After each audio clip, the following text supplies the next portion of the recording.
everybody doing? It's Paul from Magpie 24/7. No time for self-pity, no time to lick your wounds. The games are coming thicker than your average Macam. This weekend gone, oh my word, it was a hard one. It was a difficult one, a difficult pill to swallow, but already tea time kickoff in Belgium on Wednesday. Newcastle United playing Union SG. I don't even try and pronounce the full name. We'll leave it at that one. Obviously, like I say, we still are hurting from the weekend. A back to the wall performance, cruelly snatched away a point right at the death, 2 late goals. I thought it was going to be, like you say, one of those great sort of smash and grab type days. There were some great performances, there were some frustrating performances, there were some questionable performances, but we win as a team, we lose as a team. We're proud when we win, and we're loyal when we come across these speed bumps and these losses from time to time. And it's one of those ones we've got to take down the chain and move on now. And like I say, Union SG are our next opponents. Now, what do I know about Union SG? Probably about as much as what you can fit on the back of a postage stamp. But fortunately for Magpie 24/7, we do have somebody behind enemy lines, as it were. And that's Ian, who does the podcast, the weekly podcast, normally on a Sunday night or on a Monday morning it's released. Check it out if you haven't already. It's on the YouTube channel and on Spotify. But he lives in Belgium, knows plenty about them. So I'm going to hand it over now to Ian to tell you a little bit more about the history and what we're up against, come Wednesday tea time. It's going to be a difficult game. PSV found that out. But over to Ian to tell you a little bit more about our opponents in the Champions League on Wednesday. Paul has asked me to do a little preview/history lesson on our next Champions League opponent, Union Saint-Gilloise, and given the fact that I live in Belgium and am from Belgium, that kind of makes me uniquely qualified to do so, I believe. So without any further ado, let's talk about Union. Union is a team that won their first league title in over 90 years last season. Now this doesn't mean that they don't have any history at all in Belgium. At the beginning of the 20th century, they won 11 league titles before the start of the Second World War, but mismanagement afterwards has led to multiple relegations, even seeing them go to the 4th tier of Belgian football and what is now amateur football in Belgium. But eventually they did get taken over and rebuilt the club, mostly due to some other teams in their leagues having more financial problems than they did, meaning they got chances at both staving off relegation and eventually promotion over other teams, despite not necessarily earning that through playing football, basically. But they did eventually in 2020 return to the Belgian top flight, and immediately they won the basic season. I say the basic season because in Belgium you have a league season, and afterwards the league gets divided into a playoff system with the first 6 teams playing the Champions playoffs, in which, I mean, in every single phase this is, but in those Champions playoffs, all the teams' points get halved, meaning you kind of lose the advantage you've built up, and Union eventually lost out on the title. But this was the first season they were back in the Belgian top flight for such a long time, so this was a really impressive achievement. Afterwards they have challenged for the title and looked like one of the favorites to win the title for every single season, yet every single season they choked in the playoffs. They're a bit like your Arsenal of the Belgian Pro League. But last season they got it over the line. They have won the Belgian League and you can't help but credit them. This is a side like, for example, Brighton. I mean they are owned by the owners of Brighton, Tony Bloom, and they follow the same model.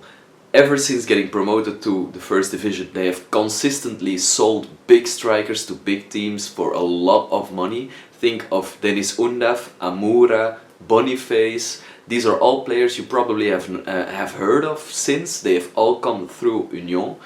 And I mean, if we want to have a look at their starting 11 right now, this is the way they line up.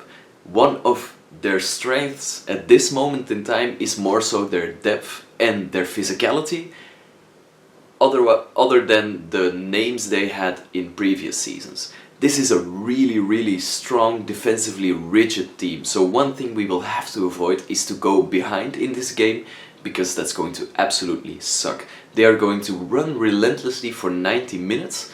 Especially those wingbacks are, I think both of them have about 6 lungs. Both Kalaili and Niang are incredible runners.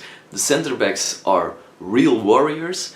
The midfield, I think they kinda lack an experienced and disciplined number 6. But Ait El Hadj in at number 10 is finally finding his feet for a team after going from Anderlecht to Genk, or Genk as we call it. And in striker, they both have Promise David, who was their best striker and most important player last season, some might say. And they have added Raúl Floruch, who at the start of the season especially has looked like the next big name on the conveyor belt for Union Saint-Gilloise. So things we will have to look out for. We will have to be on our absolute A game when it comes to the physical side of things. We can't underestimate them, because when we do go behind, it's going to be absolutely impossible to score against them. But the one advantage we do have is that their stadium still isn't up to scratch for UEFA standards, so they do have to play in Anderlecht Stadium, which, I mean, they have an incredible record against their city rivals Anderlecht, so if that's that big of a disadvantage remains to be seen. But yeah, those are my thoughts and my preview on Union Saint-Gilloise. Plenty now. We all now know plenty about who our opposition, where we're going to be playing, and all that sort of thing. But obviously the question mark is, with Eddie Howe rotating regularly every single game now, 6 or 7 players, who are going to be the 11 that starts the game, and who's going to be playing, who's going to be missing out. Well, let's discuss that now, because there will be changes. Obviously, no Jamal Lascelles registered for European competition. Tino Livramento is going to be missing this one. Still, Johan Wister unavailable for this tie. Good, I know. But there's still going to be a strong enough team to be able to give these, hopefully, a decent game. Remembering that we need possibly up to 4 wins in this new expanded Champions League format to get through to the next stage of the Champions League. Now, in goal, it's a debate that literally I've seen people on polar opposite ends of it. I think Eddie Howe will go for loyalty, if I'm being honest. He sticks by his defence. He doesn't like to try and change the defence too much, and we will be making changes, I think, in central defence. So I can't imagine him swapping Nick Pope out for Ramsdale, as much as I think his distribution is better. You know, I don't want to be too unkind to Nick Pope. You know, you look at the cup performance, you look at some of the games, the saves that he's made have been absolutely and utterly fantastic. Yes, he has got a rick in him. Yes, he had a rick at the weekend. He threw the ball out, didn't he? To an Arsenal player, he comes in, they score the winner off that. But he's not alone. He's not the only player having a bad time. And I still expect those other players, your Brunos of the world, your Gordons of the world, Joe Lintons, Harvey Barnes, they're all going to be involved. So it is a collective, it is a we. I do not see a change being made in goal. Personally, I'd be tempted to make a change just to take him out of the firing line, but I can't imagine that he's going to do that in this game. So I think it'll be Nick Pope in goal. Across the back, we're going to have Kieran Trippier, who will deputise for Tino Livramento. Fingers crossed we get some bloody positive news on that lad, because we can't afford to be without him. One of our best players, full stop, without question. Now, the 2 central defenders, I think there will be changes here. I think Dan Burn moves from left back into the central defensive spot alongside Fabian Schär. We rest Chow, we rest Botman, ready for the weekend in Nottingham Forest, which is a huge game now, of course. And then at left back, Lewis Hall, rested against Arsenal, will come in, you feel, for this game. And that's a decent defence. That defence should be able to do absolutely fine. Then moving further up, midfield 3, I think it'll be the 3 that started previously, and they need to bounce back. I don't think 2 of them played particularly well, our 2 Brazilians, in the last game. And we need a performance. And they can be different makers, there's no doubt about it. The midfield clicks, they play the best football. We will have more positive results than negative results, in my opinion. So Sandro Tonali at the base, either side of Bruno Guimaraes and Big Joe Linton.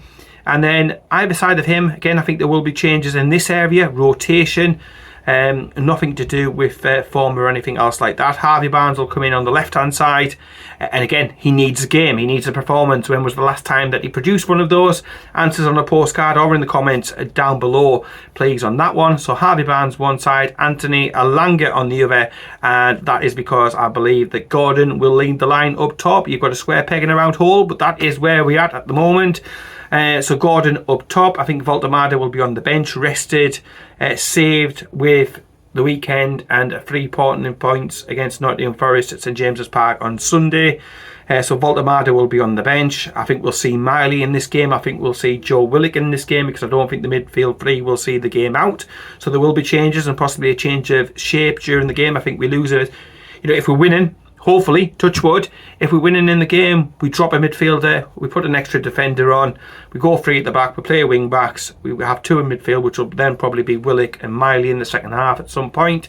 And that's, I think, how we see the game out. And hopefully we get one of those possible 4 wins that we need to be able to get through to the next round of the Champions League in Belgium. We don't historically do very well, do we, away from home in Europe, but we've got to do it. I know Ian's given them a big talk up, but with the greatest of respect, a Premier League side going to a Belgium, top league side, we should be getting the points. However, you could have said that in their previous game against PSV, so we have to be respectful, of the opposition. We've got to earn the right to get the 3 points. We've got to get the crosses in. We've got to get the shots away. We've got to make their keeper work. And if we can do all of that and win the midfield battle and keep a clean sheet at the back, easy has it. 3 points in the Champions League and a little bit of the pressure taken off ahead of a huge game this weekend, this Sunday, against Forest. So yeah, let me know what you would go with, what your team would be down below.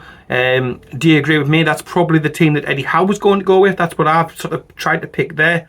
Again, down below in the comments, and score predictions. We will be doing another giveaway before the game. Those have gone quite well. I've just sent some prizes actually out today to the people who've guessed the scores right over the last couple of games. So I've had a little bit of chance and opportunity to get down the post office today. So we've done that. They're being sorted out. We'll rerun it again for the Champions League. So it'll be a score prediction one. We'll have a post up approximately 2 hours before kick-off. Remembering that it is a tea time kick-off for this game. Guess the score, get it right, get a prize from the Magpie 24/7. Lucky dip prize bag. So lots of nice different bits and bobs in there. And just a little bit of a thank you for all of your support. For myself and all the lads on Magpie 24/7. 220,000 of you absolute legends and superstars supporting us, and we're just trying to give back wherever we can, whether that's sharing other content creators stuff on the page as we've done, whether that's little prizes, whether that's shirt giveaways, all sorts of stuff like that. And it's basically follow us, follow all our social media accounts, get the score right or get the first scorer right, and win a prize. I get that posted out to you with my thanks and gratitude in absolutely bucket loads. Hopefully, I think we're going to win this game. A 3-1 away victory. We've got to jump into life. We've got to spark into life at some point, and why not start it in this game and then really go into that huge game against Forest absolutely buoyed up, wanting to prove a point, and just basically not wanting to leave it to some sort of refereeing shenanigan that we don't get the points, because fuck me, time and time again, punches, shirt pulls, handballs, you name it, we've been screwed over. I don't want to be talking about the referee after we've got this game in midweek, because I'm absolutely sick of it. The standards of refereeing is going down and down and down again. I want to be talking about the action. I want to be talking about Newcastle United making plenty of chances, getting shots away, dominating, being first on the front foot, playing some good football. That's what I want to be concentrating on when it comes to the review video back on Thursday. So fingers crossed that takes place. Get your predictions down below, get your teams down below, let us know, and subscribe to Magpie 24/7. And I'll leave it there. Thanks to Ian for all the information, like I say, from behind the old enemy lines, learning a little bit more about Union SG. And in the meantime, take care, keep it tuned, let's get the 3 points. Come on, let's do this. Take care, speak to you later.